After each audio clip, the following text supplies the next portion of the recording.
everyone, I'm Dr. Garima Sachi. Welcome you all in my YouTube channel. चलिए friends, आज हम सभी urinary tract infection की बात करते हैं। तो जब यूरिनरी ट्रैक्ट में इन्फेक्शन हो उसे यूटीआई कहा जाता है और ये दो हिस्सों में बटा होता है।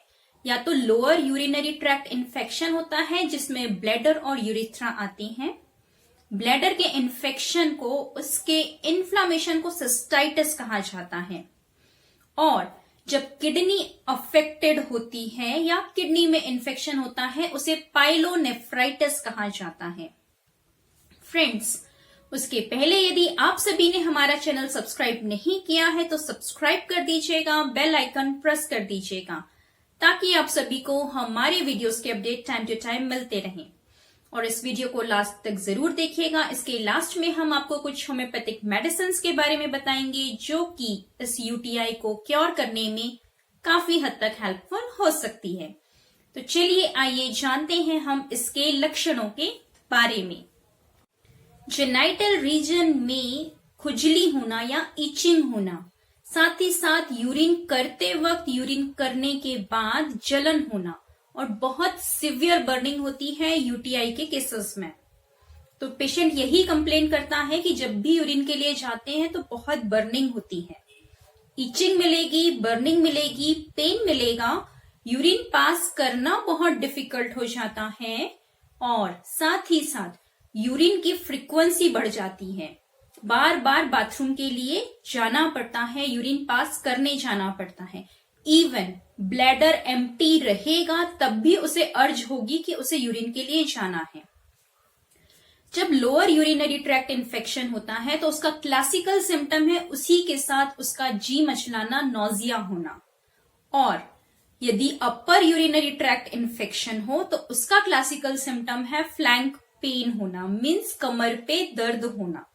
तो ये सिम्टम्स दोनों को क्लासिफाई करते हैं कि वो लोअर यूरिनरी ट्रैक्ट इन्फेक्शन है या अपर ट्रैक्ट इन्फेक्शन है। हम छोटे बच्चों में या इन्फेंट्स में देखेंगे तो सिम्टम्स मिलेंगे फीवर, बुखार आएगा, साथ ही साथ उसे उल्टियां और जी मचलाना भी होता है और भूख बहुत कम हो जाती है, फीड नहीं करेंगे या बहुत पुअरली फीड करेंगे। और साथ ही साथ यूरिन करते वक्त बहुत रोते हैं और उन्हें नींद बहुत आती, बहुत स्लीपी हो जाते हैं। तो ये छोटे बच्चों में पता चलता है कि इससे यूरिनरी ट्रैक्ट इन्फेक्शन है, लेकिन ये जॉन्डिस से सिमिलर फील होता है। तो जब इनका टेस्ट करवाया जाता है तब डायग्नोसिस प्रॉपर क्लियर हो पाती है। हम बात करें जब छोटे बच्चे होते हैं तो उनमें हर एक बच्चा हर 400 बच्चे में यूरिनरी ट्रैक्ट इन्फेक्शन से सफर कर रहा है आज की डेट में, प्रेजेंट सिनेरियो के हिसाब से। और यदि यही यूरिनरी ट्रैक्ट इन्फेक्शन कंट्रोल नहीं किया गया तो बैक्टीरियल मेनिंजाइटिस तक कॉज कर सकता है इन्फेंट्स के केस में। अब हम एडल्ट्स की बात करें तो उनमें फीवर जब आता है तो चिल के साथ, मीन्स ठंड दे के बुखार आएगा और साथ ही साथ बहुत ज्यादा शिवरिंग भी होती है बॉडी में। इनमें WBCs का काउंट भी बढ़ा देखने मिलता है क्योंकि इन्फेक्शन ज्यादा रहता है। पस सेल्स या ब्लड सेल्स भी, मींस ब्लीडिंग भी हो सकती है यूरिन के साथ। और यूरिन इनकॉन्टिनेंस रहता है, मींस यूरिन कंट्रोल नहीं कर पाते हैं यूरिनरी ट्रैक्ट इन्फेक्शन के दौरान एडल्ट्स। तो जैसे ही अर्ज हुई उन्हें तुरंत ही टॉयलेट के लिए रश करना पड़ता है, अदरवाइज कई बार उनके क्लोथ्स भी खराब हो जाते हैं। तो यूरिन इनकॉन्टिनेंस बहुत ज्यादा सिवियर केसेस में देखा जाता है। ब्लड सेल्स, पस सेल्स भी सीवियर केसेस में होता है, लेकिन फीवर, चिल के साथ ये इनिशियल स्टेजेस से ही देखने मिलता है। चलिए अब हम इसके कारण की बात करते हैं कि किस वजह से होता है। तो बैक्टीरिया या फंजाई की वजह से, इश्चरीशिया कोलाई की वजह से देखा जाता है। रिस्क फैक्टर्स की बात करें तो फीमेल एनाटॉमिकल स्ट्रक्चर ये एक रिस्क फैक्टर है। आफ्टर मैरिज, सेक्सुअल इंटरकोर्स के बाद हनीमून सिस्टाइटिस बहुत कॉमन होता है और फीमेल्स को यूटीआई ज्यादा रिकरेंट देखा जाता है। ओबेसिटी एक कॉज है या रिस्क फैक्टर है इसके लिए, और साथ ही साथ फैमिलियल हिस्ट्री भी।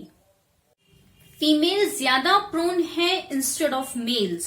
रीजन ये है कि फीमेल्स की जो यूरिथ्रा है वो शॉर्ट होती है, ज्यादा क्लोज होती है एनस के।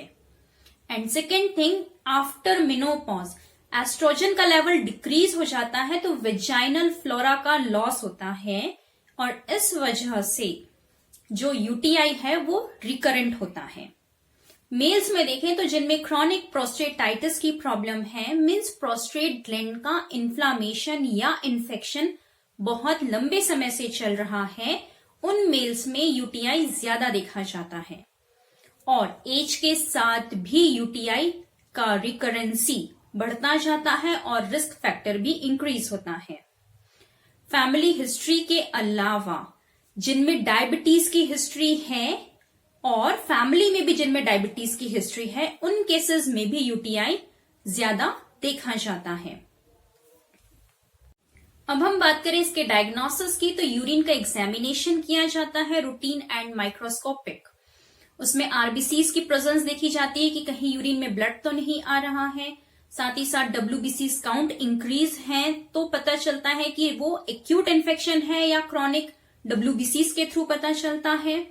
पस cells, epithelial cells, cast cells, ये सभी कुछ प्रेजेंट तो नहीं है यूरिन में, तो ये यदि प्रेजेंट है तो वो भी यूरिन का इन्फेक्शन हमें इंडिकेट करती हैं।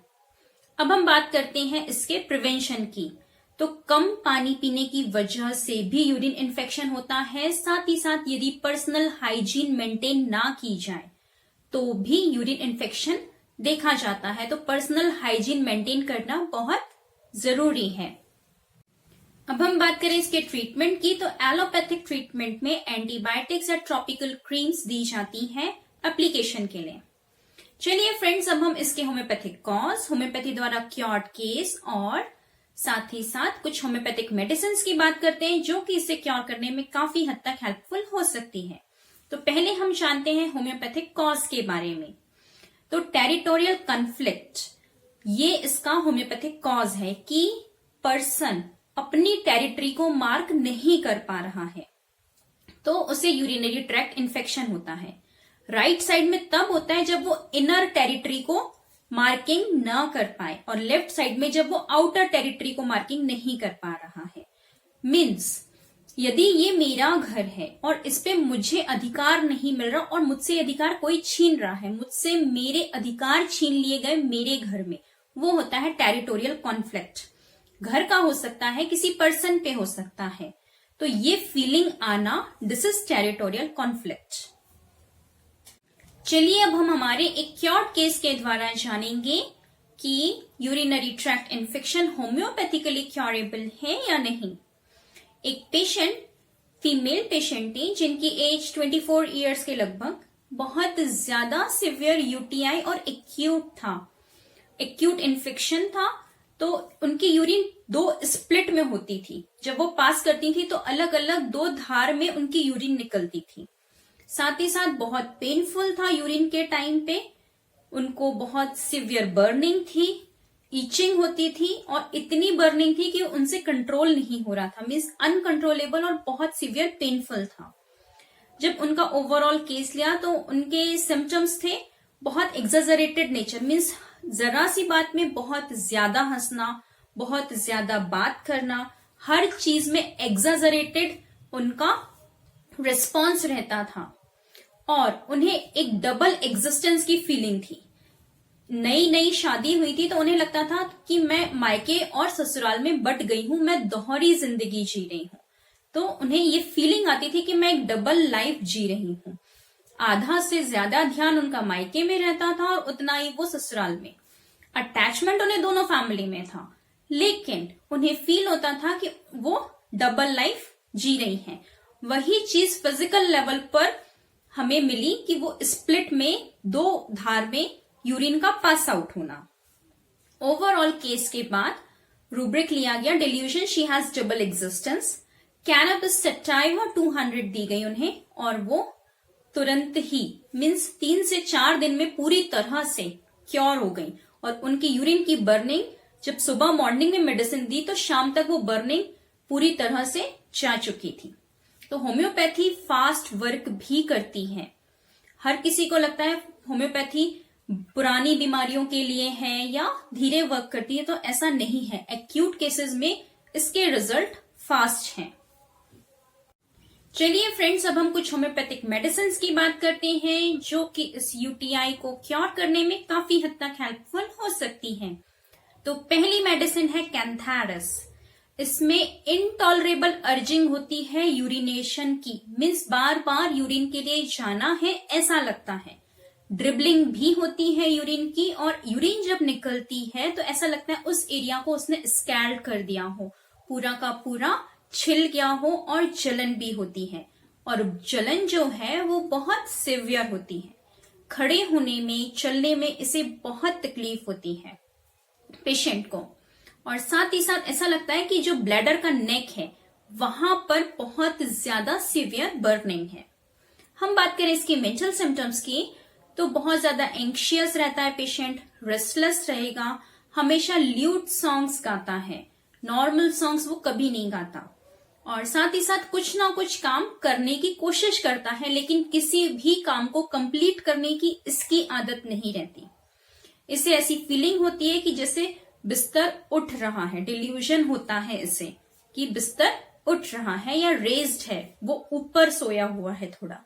तो यदि ये सारे सिम्टम्स करस्पॉन्ड करते हैं तो कैंथारस काफी हद तक हेल्पफुल हो सकती है। नेक्स्ट मेडिसिन है पराइरा ब्रेवा। इसमें रात में इसे ज्यादा अर्ज होती है यूरिन पास करने की, और पेन जो होता है यूरिथ्रा से पूरा थाइस तक जाता है, एक्सटेंडिंग पेन है, और नीचे की तरफ थाइस तक पेन जाता है। इसका एक बहुत पिक्यूलियर सिम्टम है कि जो नमाज पोजीशन होती है, दोनों हाथ जमीन पे रख के, घुटनों के बल बैठ के और माथे को जमीन पे रख के, तभी पेशेंट यूरिन पास कर पाता है। इसे यूरिन पास करने में बहुत दिक्कत होती है, और यूरिन पास करने के बाद भी ड्रिबलिंग होती है। तो ये इसका बहुत पिक्यूलियर सिम्टम है कि नमाज वाली पोजीशन में बैठ के इसे यूरिन पास करनी पड़ती है। खड़े होकर या फीमेल्स जो है अपनी नॉर्मल पोजीशन में यूरिन पास नहीं कर सकती हैं। ये मेडिसिन रीनल कोलिक और प्रोस्टेटिक इन्फेक्शंस के लिए भी बहुत अच्छी है, लेकिन इसका जो पिक्यूलियर सिम्टम है कि जिस पोजीशन में से यूरिन पास करने में आराम है वो नमाज वाली है, और उसी में उसे करना पड़ता है। इसे इचिंग भी बहुत होती है और बर्निंग भी, और मिडनाइट एग्रावेशन अक्सर होता है। तो यदि ये सिम्टम्स करस्पॉन्ड करें तो पराइरा ब्रेवा काफी हद तक हेल्पफुल हो सकती है। नेक्स्ट मेडिसिन है सबल सेरुलेटा। तो इसे होम्योपैथिक कैथेटर भी कहा जाता है एक्यूट प्रोस्टेटिक इन्फेक्शंस और यूरिनरी ट्रैक्ट इन्फेक्शंस के लिए। जैसा कैथेटर का वर्क है उसी तरह से ये मेडिसिन उतनी ही फास्ट रिजल्ट देती है, इसीलिए इसे होम्योपैथिक कैथेटर भी कहा जाता है। इसमें भी कांस्टेंट ड्रिबलिंग देखी जाती है, इसमें सीवियर बर्निंग होती है, यूरिथ्रा में बहुत ज्यादा स्मार्टिंग पेन होता है, बर्निंग होती है, और यूरिन पास करना बहुत डिफिकल्ट होता है। हम इसके माइंड के सिम्टम्स देखें तो पेशेंट बहुत ज्यादा चिड़चिड़ा होता है, बहुत गुस्से वाला होता है, और कॉन्सोलेशन उसे पसंद नहीं आता। कोई सांत्वना दे तो उसे बिल्कुल भी नहीं पसंद आता।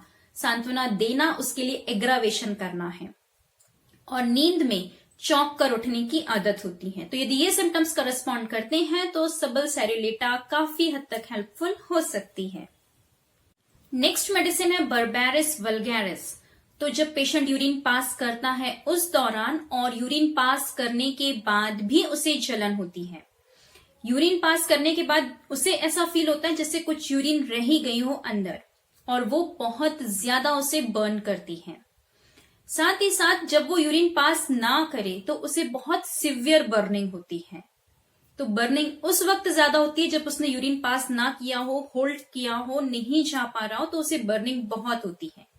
हम बात करें इसके माइंड के सिम्टम्स की, तो पेशेंट बोलते बोलते अपने ट्रेन ऑफ थॉट्स को भूल जाता है। मीन्स मैं क्या बोल रहा हूं वो सेंटेंस कंप्लीट नहीं कर पाता, और उसके थॉट्स गायब हो जाते हैं दिमाग से। जस्ट सपोज यदि कोई सेंटेंस हम बोल रहे हैं तो उसको आधे में ही ब्रेक कर देगा, और वो भूल जाएगा कि उसने क्या कहा और उसे आगे क्या कहना है। उसके दिमाग से थॉट्स वैनिश हो जाते हैं, और साथ ही साथ उसे कोई भी ऑब्जेक्ट उसका जस्ट डबल नजर आता है। इतनी सी चीज उसे डबल नजर आएगी, तो कोई भी ऑब्जेक्ट उसे डबल दिखता है। यदि ये सिम्टम्स कॉरेस्पॉन्ड हुए तो बर्बेरिस वल्गैरिस काफी हद तक हेल्पफुल हो सकती है। और लास्ट मेडिसिन है आर्सेनिक। तो इसमें भी बर्निंग बहुत होती है, स्कैल्डिंग होती है, साथ ही साथ ब्लड आता है यूरिन में। तो या तो वो यूरिन रेड दिखेगी या ब्लैकिश दिखती है। हम बात करें इसके मेंटल सिम्टम्स की, तो पेशेंट बहुत ज्यादा रेस्टलेस होता है, बहुत एंक्शियस होता है, फियर ऑफ डेथ होता है, उसे अपनी हेल्थ के लिए बहुत कॉन्शियस होता है, तो एंजाइटी अबाउट हेल्थ होता है, फियर ऑफ फाइनेंशियल लॉस है, फियर ऑफ स्टारवेशन है, उसे हर चीज का डर और चिंता बहुत ज्यादा होती है। तो यदि ये सिम्टम्स कॉरेस्पॉन्ड करें तो आर्सेनिक काफी हद तक हेल्पफुल हो सकती है। चलिए फ्रेंड्स, आज का टॉपिक यही कंप्लीट होता है। जल्दी मिलते हैं किसी नए टॉपिक, नए सब्जेक्ट के साथ। हमारी क्लिनिक का एड्रेस व कॉन्टेक्ट नंबर इसी वीडियो के डिस्क्रिप्शन लिंक में दिया गया है और वेबसाइट पेज लिंक भी दी गई है। आपको कुछ और जानकारी चाहिए तो आप वहां से देख सकते हैं। और हमारी आप सभी से रिक्वेस्ट है कि कोई भी मेडिसिन डॉक्टर से कंसल्ट किए बिना मत लीजिएगा, अदरवाइज ये ज्यादा हद तक हेल्पफुल नहीं रहेंगे। हमारे चैनल को सब्सक्राइब कर दीजिएगा, बेल आइकन प्रेस कर दीजिएगा और stay connected to stay healthy. Thank you.